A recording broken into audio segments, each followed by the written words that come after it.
Hi gang, we're going to be learning today about heart rate and how to measure your heart rate. So your heart rate is how fast your heart is beating in your chest. You can feel that on different parts of your body. So I want you to use these two fingers and try and find your heart rate. So the first you can find is on your throat, kind of up here. It's underneath your jaw, kind of on the side of your throat. And you'll feel kind of a little pulse. If you can't find it on that side, try on your other side.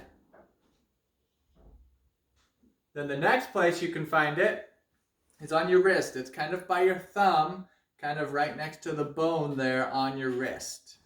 And you'll kind of feel a soft beating or pulse. So another way that you can find your pulse is when you run. So I want everyone to stand up and we're going to jog in place for a little bit. So everyone stand up. So when you exercise, your heart rate's going to go higher and it's going to start beating faster and harder. So we'll stand up and run. So when you exercise, this is what happens. Okay, now everyone to stop.